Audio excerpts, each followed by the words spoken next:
हाँ बेटा, देखो आज का हम लोग का टॉपिक जो है वो उगोनियम है। ठीक है, किसका उगोनियम है? तो उडोगोनियम का उगोनियम है। जैसा कि डायग्राम में आपको दिखाई दे रहा है, उगोनियम एक स्ट्रक्चर है। उगोनियम एक फिलामेंटल सेल, उडोगोनियम एक फिलामेंटल सेल की है, और उसका कोई भी फिलामेंट उगोनियम बना सकता है जिसके पास कैप सेल होगा। क्लियर? और यहाँ एक उगोनियम का स्ट्रक्चर दिखाई दे रहा है। ये नैनडस जाती है, नीचे एंड्रोस्पोरेंजिया दिखाई दे रहा है, बिल्कुल वैसे ही यहाँ उगोनियम, यहाँ यूगोनियम है। ठीक है, नीचे हम लोग उगोनियम को देखने चलते हैं। एक उगोनियम का डेवलप डायग्राम यहाँ पे है। ठीक है, ये पूरा का पूरा डेवलप्ड उगोनिया है। क्लियर? नीचे इसके सपोर्टिंग सेल दिखाई दे रही है, और जो कंप्लीट उगोनिया है उसमें आपको क्या दिख रहा है? तो यहाँ कैप दिख रहा है, एज वेल एज अंदर एक एग सेल दिख रहा है, और उगोनियम में ही एक क्लियर सा जोन दिख रहा है जिसे रिसेप्टिव स्पॉट कहते हैं, और एक स्लिट दिखाई दे रहा है। जो रिसेप्टिव स्पॉट है उसी जगह पे आपको एक दरार दिख रहा है, स्लिट दिख रहा है ये। ठीक है, जिससे म्यूसिलस सब्सटेंस बाहर आ गया है। ठीक है, तो ये हम लोग पूरा उगोनियम को पढ़ते समय इसे कवर करेंगे। आगे हम उगोनियम पे जा रहे हैं। ठीक है बेटा, नीचे, हाँ चलिए ध्यान देखिए, यहाँ उगोनियम है। देखो बेटा, oogonium in monoecious species antheridia and oogonia are present on same filament. ठीक है, यानी उडोगोनियम की वो स्पीसीज जिसमें एक ही फिलामेंट पर एंथ्रीडिया भी है, मेल रिप्रोडक्टिव पार्ट, और उगोनिया भी है। ठीक है, उसको हम लोग क्या बोलते हैं? तो उसे हम लोग मोनोसियस स्पीसीज बोल देते हैं। ठीक है बेटा, आगे बढ़ रहा है। But in dioecious species they are born on different filament. लेकिन जब हम डायोसियस स्पीसीज की बात करते हैं तो एंथ्रीडिया और उगोनिया डिफरेंट फिलामेंट पे होते हैं बेटा, अलग अलग फिलामेंट पर ये डेवलप होते हैं। ठीक है, हम लोग बात किसकी कर रहे हैं? हम लोग बात कर रहे हैं मोनोसियस स्पीसीज की और डायोसियस स्पीसीज की। मोनोसियस स्पीसीज में क्या हो गया? एंथ्रीडिया और उगोनिया सेम फिलामेंट पे होंगे। ठीक है, जबकि जब बात डायोसियस की होगी, डायोसियस स्पीसीज की, तो ठीक है, जो एंथ्रीडिया और उगोनिया होंगे वो डिफरेंट फिलामेंट पे लगे होंगे। यहाँ लिखा हुआ है डिफरेंट फिलामेंट पे लगे होंगे। ठीक है, आगे हम लोग पढ़ रहे हैं। Development of oogonium is however similar to both of nannandrous and macrandrous species.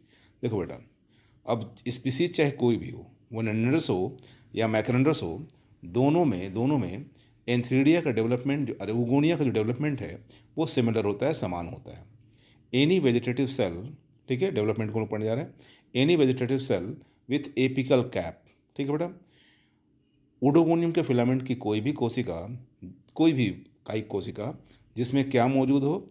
Apical cap मौजूद हो, एपिकल कैप मौजूद हो, मे फंक्शन एज, लिखा हुआ है may function as oogonial mother cell. याद रखो बेटा, वो उगोनियल मदर सेल की तरह काम करता है। May function as oogonial mother cell. ठीक बेटा, याद दिया होगा। ये cell divide into upper oogonial and lower supporting cell. ये जो कोशिका है वो बढ़ जाता है दो तरह की कोशिकाओं में। ऊपर की कोशिका को बोलते हैं क्या? Oogonial mother cell, oogonial cell, और नीचे वाले को supporting cell. The supporting cell में अगेन फंक्शन, याद रखो बेटा, जो सपोर्टिंग सेल है में again function like oogonial mother cell, यानी जो नीचे वाली सपोर्टिंग सेल है वो आगे फिर से उगोनियल मदर सेल की तरह काम कर सकती है और नए उगोनियम को बना सकती है। ठीक बेटा, जो सपोर्टिंग सेल है वो फिर से डिवीजन करके नए उगोनियम को बना सकती है। यहाँ हम लोग पढ़ रहे हैं क्या आगे? Oogonial and supporting cell in such case two or more उगोनिया are found in अ रो। अगर सपोर्टिंग सेल फिर उगोनियम बना रही है, अगर सपोर्टिंग सेल नया उगोनियम बना रही है, ठीक है, तो पूरा का पूरा उगोनियम एक के बाद दूसरा तैयार हो जाएगा, एक सीक्वेंस में बन जाएगा। ठीक है, initially oogonium is slightly wider than vegetative cell. शुरू में बेटा, शुरू में होता क्या है कि जो उगोनियम बनाने वाली जो सेल है, उगोनियम जो होती है वो वेजिटेटिव सेल से, यानी जो फिलामेंट है उगोनियम का, ठीक है, उगोनियम का फिलामेंट है, ठीक है, उसमें अगर कोई सेल उगोनियम बना रही है वो थोड़ी सी वाइडर होगी, अगल बगल कोशिकाओं से थोड़ी सी वाइडर होगी, थोड़ी सी फूली हुई होगी। ठीक है, लेकिन जब बात बाद में करेंगे, ठीक है, जब बात लिखा हुआ है initially oogonium is slightly wider than vegetative cell, but at maturity it swell and become globose. लेकिन जब ओगोनियम परिपक्व होगा तो फूल के पूरा गोल हो जाएगा। And its protoplast form a single uninucleate non motile cell. उसका जो प्रोटोप्लास्ट होगा वो एक नॉन मोटाइल सेल में बदल जाएगा, जिसे हम लोग एग कहते हैं। नॉन मोटाइल एग में कन्वर्ट हो जाएगा बेटा, ठीक है। आगे बढ़ रहे हैं हम लोग। The young egg is green colour due to presence of chloroplast. याद रखो बेटा, जो ओगोनियम के अंदर जो नया अंडा बना हुआ है, अभी मैच्योर नहीं है, जो नया अंडा है, ठीक है, एक्सेल है, वो हरे रंग का दिखेगा क्लोरोप्लास्ट की उपस्थिति के कारण। एट मेच्योरिटी, जब ओगोनियम परिपक्व हो जाएगा तब at maturity a small pore, एक छोटा सा छिद्र बन जाएगा। A small pore or transfer slit, ऊपर हम डायग्राम में स्लिट या दरार को दिखा रहे थे, डेवलप ऑन ओगोनियल वॉल, ओगोनियम की भित्ति पर एक छोटा सा स्लिट बन जाएगा, दरार बन जाएगा। Just opposite to it this slit a hyaline area is present. याद रखो बेटा, जो स्लिट है उसके ठीक उल्टे डायरेक्शन में, जो स्लिट है उसके ठीक उल्टे डायरेक्शन में एक पारदर्शी, एक साफ सुथरा हिस्सा दिखाई देता है। आप नीचे ऊपर जाके देख सकते हो। क्लियर बेटा, ऊपर जाके आप देख सकते हो। यहाँ देखो, यहाँ पे ये जो स्लिट बनाया हुआ है, ठीक है, यहाँ जो स्लिट बनाया हुआ है ये दरार है, और इसके पीछे देखो ये एरिया हाईलाइन दिख रहा है साफ सुथरा, ठीक है। इसी के बारे में बात कर रहा है कि हाईलाइन एरिया प्रेजेंट, जिसे हम लोग रिसेप्टिव स्पॉट कहते हैं, ठीक है, जिसे रिसेप्टिव स्पॉट कहते हैं। हाईलाइन एरिया इज प्रेजेंट, यहाँ लिखा हुआ है hyaline area is present in the egg which is known as receptive spot, ठीक है, जिसे रिसेप्टिव स्पॉट कहा जाता है। The egg nucleus move under the receptive spot before fertilisation. याद रखो बेटा, जो अंडे का न्यूक्लियस है, जो अंडे का न्यूक्लियस, एक सेल उसके अंदर ही ओगोनियम के अंदर है, अंडे का जो न्यूक्लियस है वो रिसेप्टिव स्पॉट के ठीक पीछे आ जाता है। स्पॉट बिफोर फर्टिलाइजेशन, यानी फर्टिलाइजेशन के पहले ठीक रिसेप्टिव स्पॉट के, ग्राही स्पॉट के ठीक नीचे आ जाता है।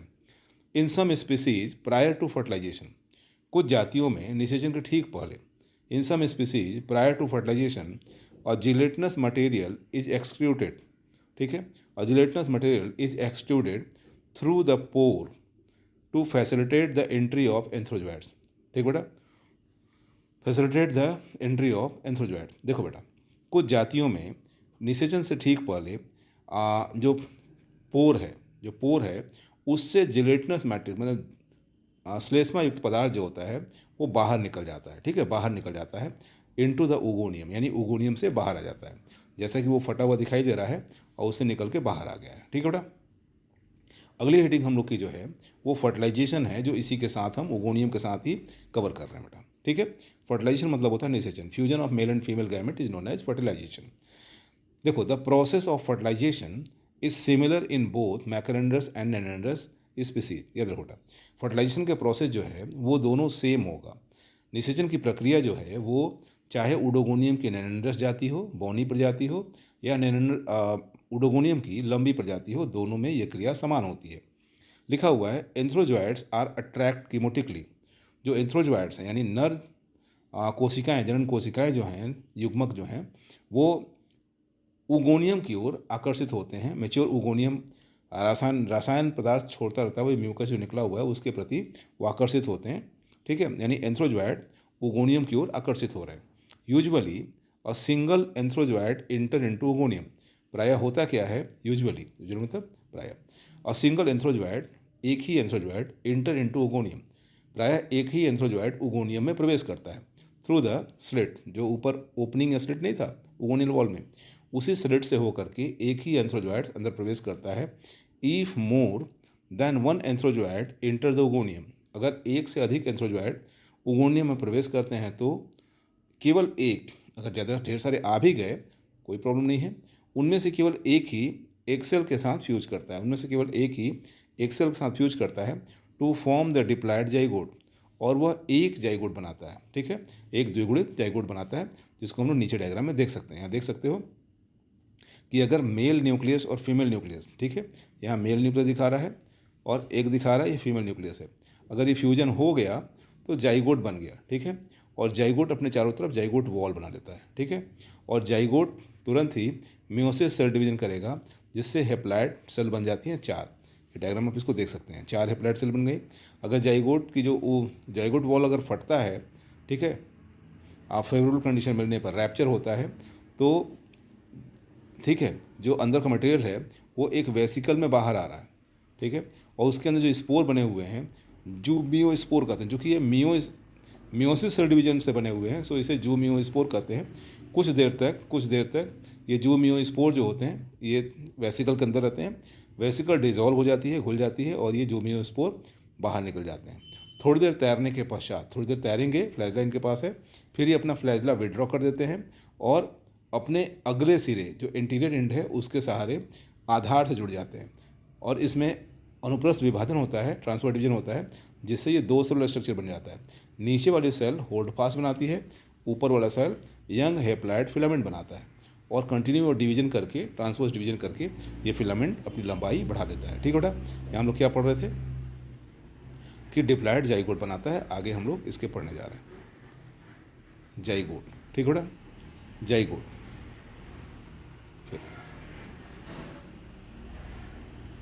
देखो बेटा, उगोनियम में फर्टिलाइजेशन के बाद soon after fertilization the zygote separate from oogonial wall. याद रखो बेटा, फर्टिलाइजेशन के बाद जो अंदर जाइगोट बना है वो उगोनियल वॉल से सेपरेट हो जाता है and secrete a 3 layered wall of its own. याद रखो बेटा, जो जाइगोट है वो उगोनिया की भित्ति से अंदर की ओर सिकुड़ जाता है और अपने चारों तरफ 3 परत वाली दीवार बना लेता है, अपने चारों तरफ 3 लेयर्ड मोटी वॉल बना लेता है, 3 परत वाली मोटी दीवार बना लेता है। अ न्यूली फॉर्म जाइगोट, एक नया बना जाइगोट कंटेन क्लोरोप्लास्ट, उसमें हरित लवक होता है, जिसके कारण हैंस ग्रीन कलर, जिसके कारण वो हरे रंग का दिखता है। बट एज इट मैच्योर, जैसे ये परिपक्व होता है, एक्यूमुलेशन ऑफ रेडिश ऑयल, ठीक है, वो लाल रंग के तेल को एकत्रित करता है अपने प्रोटोप्लाज्म में and become reddish brown in colour, जिसकी वजह से वो लाल भूरा दिखने लगता है। फिर बात कर रहे हैं बेटा, सून आफ्टर फर्टिलाइजेशन, देखो यहाँ पे सून आफ्टर फर्टिलाइजेशन, ठीक है, soon after fertilization zygote separate from oogonial wall and secrete a thick 3 layered wall of its own. ठीक है, soon after fertilization zygote separate अलग हो जाता है और उगोनियल वॉल से और अपने चारों तरफ एक 3 परत वाली मोटी दीवार बना लेता है। And newly form zygote contain chloroplast, नया बना जाइगोट जो है वो अपने चारों तरफ उसके अंदर क्लोरोप्लास्ट होते हैं, जिसकी वजह से वो हरे रंग का दिखाई देता है।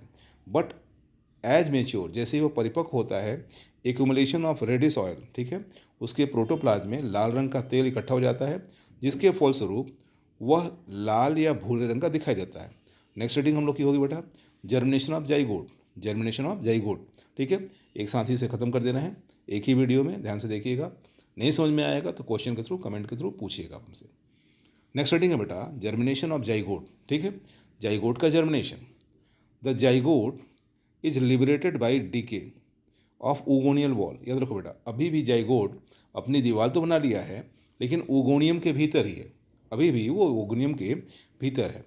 जब ये उगोनियम की वॉल नष्ट होती है, उगोनियम की वॉल जब नष्ट होती है, ख़त्म होती है, तो ये उगोनियम से बाहर निकल करके तली में बैठ जाता है and settle down at the bottom of pond, जिस भी तालाब में वो है, जिस भी वाटर सोर्स में है, उसके बॉटम में चला आता है। It undergoes a period of rest, ठीक है, वो कुछ समय तक विश्राम करता है। This dormant state help in tiding over unfavourable condition, जब यह डोरमेंट स्टेज में रहता है, ठीक उसी समय अपने अनफेवरेबल यानी प्रतिकूल वातावरण को पार कर जाता है। यानी उस समय तक ये, जब तक प्रतिकूल वातावरण रहेगा तब तक ये डोरमेंट स्टेट में यानी सुसुप्ता अवस्था में रहता है, सोया हुआ रहता है। The zygote germinate under favourable condition, ठीक है, जाइगोट में जो अंकुरण है, जाइगोट का जो अंकुरण है वो अनुकूल वातावरण के दौरान होता है। The diploid nucleus of zygote divides by meiosis to form 4 haploid nuclei. याद रखो बेटा, फर्टिलाइजेशन की वजह से जाइगोट का जो न्यूक्लियस है वो द्विगुणित हो गया रहता है, डिप्लॉयड हो चुका रहता है। वो जल्दी ही अर्धसूत्री विभाजन करके मियोसिस सेल डिवीजन द्वारा 4 हैप्लॉयड न्यूक्लियस यानी 4 अगुणित केंद्रक वाले रचना में बदल जाता है, 4 अगुणित केंद्रकों को बना लेता है। फॉलोड बाई द डिवीजन, यानी डिवीजन के ठीक बाद protoplast, division of the protoplast into 4 segment, ठीक है, न्यूक्लियस के डिवीजन के बाद जो जीवद्रव्य उसका है वो 4 सेगमेंट बना लेता है, 4 खंड बना लेता है। Each segment, each uninucleate segment metamorphose into a multiflagellate zoospore. याद रखो बेटा, जितने भी 4 जो सेगमेंट बने हैं, चारों एक केंद्रक वाले सेगमेंट हैं और चारों के चारों हैप्लॉइड है। ये चारों जो हैप्लॉइड यूनिन्यूक्लियेट सेगमेंट हैं वो कायांतरण द्वारा बहुकशाभिक मल्टीफ्लैगेलेट ढेर सारे कशाभिकाओं वाले जूस्पोर में बदल जाते हैं और इनको हम लोग जूमियोस्पोर कहते हैं। These zoospores are liberated after the rupture of zygote wall. ये जो जूस्पोर्स हैं वो जाइगोट के दीवार के टूटने पे स्वतंत्र होते हैं। ये जो जूस्पोर्स हैं वो जाइगोट के दीवार के टूटने पर, ठीक है, जाइगोट की वॉल जब टूटती है, फटती है, तो ये मुक्त होते हैं। And behave like asexual zoospores, और ये एसेक्सुअल जूस्पोर की तरह ही काम करते हैं। ये एसेक्सुअल जूस्पोर की तरह ही काम करते हैं। अलैंगिक जूस्पोर हम पीछे के वीडियोज़ में पढ़ाए हुए हैं, उसको जाके आप देख सकते हैं।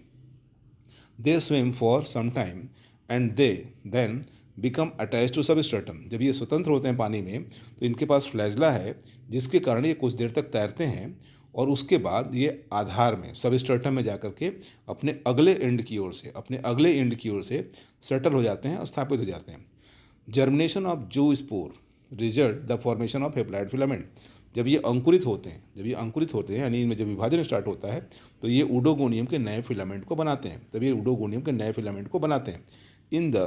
In macrandrous dioecious species 2 out of 4 zoospore form a zygote develop into male filament and 2 other are into female filament. याद रखो बेटा, अगर डायोसियस स्पीसीज होगा तो आपको मालूम होना चाहिए कि मेल फिलामेंट अलग होता है, फीमेल फिलामेंट अलग होता है।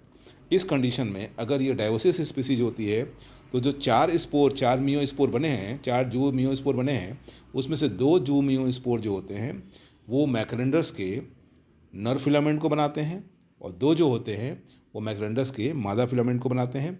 इसी के साथ हम लोग का ऊडोगोनियम जो है वो समाप्त हो रहा है। ठीक है, ये 6 वीडियो का सीक्वेंस है बेटा, पूरा का पूरा बीएससी के पॉइंट ऑफ व्यू से था। आप इसे पूरा वीडियो देखिए, समझने की कोशिश कीजिए। अगर कहीं प्रॉब्लम होता है किसी वीडियो में तो आप कमेंट के थ्रू हमसे क्वेश्चन पूछिए, वो सॉल्व होगा।